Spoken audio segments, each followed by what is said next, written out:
तो भाई लोग कैसे हो आप सब। उम्मीद करता हूँ सब अच्छे ही होंगे। और आज हम बात करने वाले हैं लुकिसम के चैप्टर नंबर 243 के बारे में। तो चैनल को सब्सक्राइब और वीडियो को लाइक पहले ही कर लो। तो यार पिछले एपिसोड में हमने देखा था जो हमारा गन होता है उसको मैक्स, डेरिक, एली और वैरेन ये चारों के चारों घेर लेते हैं। और आज की वीडियो की शुरुआत में ही इन लोगों की फाइट स्टार्ट हो जाती है। हम देखते हैं वैरेन एक मुक्का मारता है गन के मुंह पे और जो डेरिक और मैक्स होते हैं गन की टांगे पकड़ लेते हैं ताकि कहीं भी गन भाग ना पाए। और जब वैरेन के मुक्के से अभी गन जमीन में गिरने वाला होता है तभी जो एली होता है वो यहाँ पे आता है और गन के मुंह पे एक डंडा मारता है जो असल में एक बांसुरी होती है। लेकिन गन मैक्स और डेरिक के कंधे का सहारा लेके अपनी पोजीशन बदल देता है जिस वजह से वो इस डंडे से बच जाता है। बट ये बात तो सभी जानते हैं कि एली बहुत बड़ा जंगली है। जो एली होता है यहाँ पे गन के बाल पकड़ता है और उसकी पीठ में एक खतरनाक सा घुटना मारता है। लेकिन इतने में ही गन मैक्स और डेरिक से खुद को छुड़वा के एली के मुंह पे एक मुक्का मारता है। और हैरानी की बात यह होती है कि जो गन के पास सिगरेट होती है अब तक उसने वो सिगरेट अपने हाथ से नहीं छोड़ी होती। मतलब एक हाथ में सिगरेट लेके ही गन इन चारों से फाइट कर रहा होता है। और जैसे ही गन अभी एली के मुंह पे मुक्का मारता है गन अपने मन में सोचता है मेरा मुक्का इसके ठीक से लगा नहीं। और यार ये मुक्का एली के इसलिए ठीक से नहीं लगा होता क्योंकि जो मैक्स और डेरिक होते हैं उन्होंने गन को दोबारा से पकड़ लिया होता है जिस वजह से गन अभी ठीक तरह से मुक्के नहीं मार पा रहा होता। और ऊपर से डेरिक ने गन के बाल भी पकड़े होते हैं। इससे पहले कि गन इन दोनों से खुद को दोबारा से छुड़ा पाता तभी जो एली होता है उछल के आता है और गन के फेस के बीचों बीच डंडा मार देता है। और ये डंडे जैसी बांसुरी एली तब तक गन के फेस में मारता रहता है जब तक ये टूट नहीं जाती। गन की हालत अभी बहुत ज्यादा खराब हो चुकी होती है लेकिन अभी भी वो अपने पैरों पे खड़ा होता है। गन को देख के वैरेन लोग आपस में बोलते हैं हे ये बंदा हिल नहीं रहा है अपनी जगह से। क्या ये खड़े खड़े बेहोश हो गया है? तो क्या इसका मतलब हम जीत गए हैं ये फाइट? मैक्स और डेरिक कहते हैं नहीं नहीं बॉस आप अभी ऐसा नहीं कह सकते। लेकिन तभी जो गन होता है वो कहता है ये बहुत ज्यादा फनी है। मैक्स और डेरिक कहते हैं देखो बॉस आपकी वजह से उसको दोबारा से होश आ गया। लेकिन गन कहता है ये सच में बहुत ज्यादा फनी है। तुमसे पहले भी एक इंसान ने मेरे चश्मे में हाथ लगाया था लेकिन आज तक किसी ने भी मेरे बालों को छूने की हिम्मत नहीं करी है। जो गन के हाथ में इतनी देर से सिगरेट होती है गन उसका एक कश मारता है और कहता है मुझे सच में काफी ज्यादा मजा आया। बहुत समय हो गया था जब से मैंने थोड़ा सा भी दर्द सहन नहीं करा था। बहुत समय बाद मुझे काफी ज्यादा सुकून मिल रहा है। और गन कैरम बोर्ड के स्ट्राइकर की तरह सिगरेट को एक उंगली से हवा में उड़ा देता है। और अभी गन थोड़ा सा सीरियस हो चुका होता है लेकिन इसके बाद जो गन होता है वापस से अपनी कूलनेस बनाता है और एक और सिगरेट जला के कहता है तो आखिर तुम सब कौन हो? तुम लोग खुद को हॉस्टल कहते हो है ना? और इतने में ही जो मैक्स और डेरिक होते हैं दोबारा से हमला करने आते हैं गन के ऊपर। लेकिन गन इस बार बहुत ही इजीली इन दोनों को हवा में उड़ा देता है। और गन अभी थोड़ा सा सीरियस हो गया है। मैंने ऐसा इसलिए कहा था क्योंकि गन बस थोड़ा सा ही सीरियस हुआ होता है बिकॉज अभी भी गन के मुंह में सिगरेट होती है। गन सिगरेट पीते पीते ही अब भी इनसे फाइट कर रहा होता है। मैक्स और डेरिक को हवा में उड़ा के गन कहता है आखिर तुम इतने ज्यादा कमजोर क्यों हो? और वैरेन अपने मन में सोच रहा होता है आखिर ऐसा कैसे हो सकता है? मैक्स और डेरिक साथ में इतने ज्यादा पावरफुल है कि वो जोहान सियोंग से भी फाइट कर सकते हैं। और इतने में जो वैरेन होता है एक हमला करता है गन के ऊपर। वैरेन कहता है मैं एक चौकीदार हूँ, मैं वैरेन चे नहीं हूँ। लेकिन असल में वैरेन उल्टा बोल देता है। असल में वो वैरेन चे है ना कि कोई चौकीदार। और जैसे ही वैरेन गन के एक मुक्का मारता है गन उस मुक्के से बच जाता है और सीधा वैरेन के मुंह पे एक मुक्का मारता है। वैरेन की ठुड्डी में जो अभी मुक्का पड़ा होता है उस वजह से वैरेन खून थूक देता है। गन कहता है अगर तू एक चौकीदार है तो जा जाके अपना काम कर। गन अपने मन में बोल रहा होता है वैरेन चे ये बंदा इतना खतरनाक है कि जैरी को भी टक्कर दे सकता है। ये वाला लौंडा मुझे सच में काफी ज्यादा पसंद है। और इन सब का लीडर एली जैंग जो इन सब के ऊपर राज करता है ये हमेशा अपने दुश्मन को जान से मारने के लिए तैयार रहता है और ये करने के लिए हथियारों का भी इस्तेमाल करता है। और अभी हम देखते हैं जो एली होता है टूटी हुई बांसुरी गन के मार रहा होता है जो कि काफी ज्यादा नुकीली होती है। अगर ये गन के लग जाती तो गन सच में मर सकता था।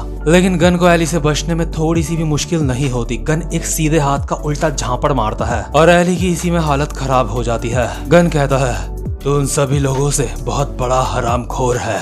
ये बात तो मुझे माननी पड़ेगी।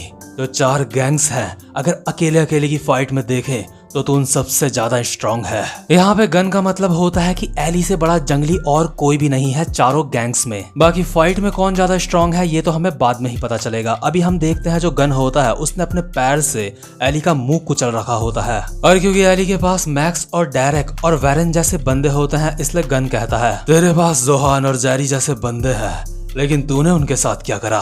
तू एक अच्छा लीडर बनने में कामयाब नहीं हुआ है, तू बस यहाँ पे बैठ के परिवार खेल रहा है। और अभी जो एली होता है गन के पैरों में मुक्के मारे जा रहा होता है ताकि गन उसको छोड़ दे, लेकिन गन को उसके मुक्कों से कोई भी फर्क नहीं पड़ रहा होता। अभी जो गन होता है उसने अकेले ही इन चारों की बैंड बजा दी होती है, और हम देखते हैं थोड़ी सी ही दूरी पे हमारा ओली खड़ा होता है। गन ओली को कहता है अबे ओए, तुझे देख के ऐसा लगता है तू भी एक फाइटर है, मैं तुझे देख के ये बता सकता हूँ, लेकिन यहाँ पे तो कुछ भी करने की पोजीशन में नहीं है। तुझे पता है तेरी हॉस्टल गैंग की एक बहुत बड़ी कमजोरी है, और वो ये है कि तुम नंबर्स में बहुत ज्यादा कम हो। जोहान शियांग ने अपनी काबिलियत को जिन जैंग की गैंग में कब्जा करके दिखाया था, और बिग डील गैंग एक बहुत बड़ी गैंग है जिसका अपना एक इतिहास है। बैकडोर के डैरियस होंग ने भी अपना एक किंगडम बनाया और खुद को साबित करा मेरे सामने, लेकिन आखिर हॉस्टल गैंग के पास क्या है दिखाने के लिए? तुम लोगों का ना ही कोई मकसद है, ना ही तुम्हारे अंदर जुनून है, ना ही तुम्हें पावर की इच्छा है, और तुम्हारे पास पैसे भी नहीं है। आसान शब्दों में कहूँ तो तुम एक लूजर हो, और इसी वजह से मैं यहाँ पे खुद अपने हाथों से हॉस्टल गैंग को खत्म करने के लिए आ रखा हूँ। अब जो कुछ भी तुम्हारे साथ होने वाला है उसके जिम्मेदार तुम खुद हो। तुम लोगों ने बैकडोर गैंग से बिना मतलब का पंगा लिया, जबकि वो अपना काम बहुत ही अच्छे से कर रही थी। एली जैंग, तुम्हें पता है तुम लोगों को इसकी कीमत देनी पड़ेगी। तेरे दांत मैं एक एक करके तेरे सारे के सारे दांत बाहर निकाल दूंगा।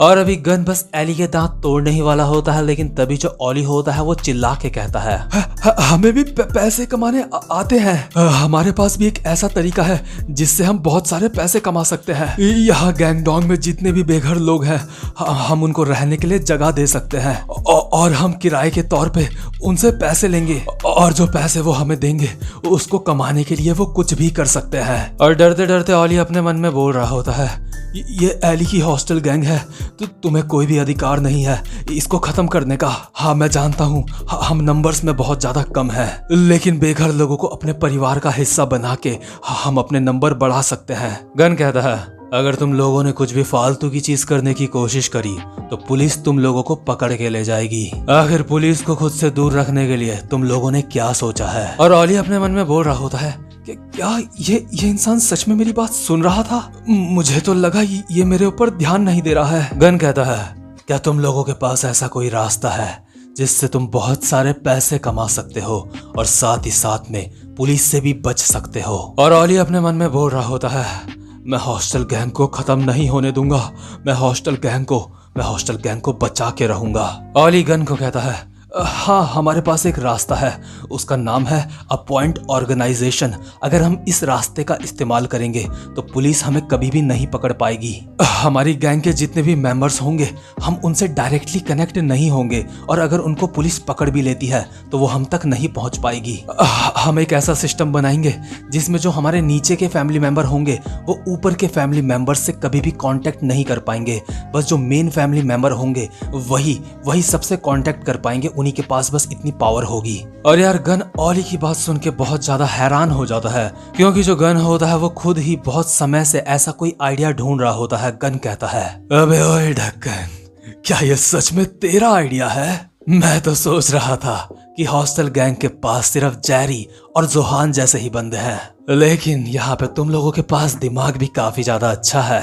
ओली कहता है नहीं ये मेरा आइडिया नहीं था, ये तो एली का आइडिया है। और जो गन होता है ये सुन के वो बहुत ज्यादा हैरान हो जाता है। गन अपने मन में सोच रहा होता है ये लोग जोहान और जेरी के ही जितने ताकतवर हैं, और इन लोगों के दोस्त उतने ही ज्यादा वफादार हैं जितने की जेक किम के मेंबर।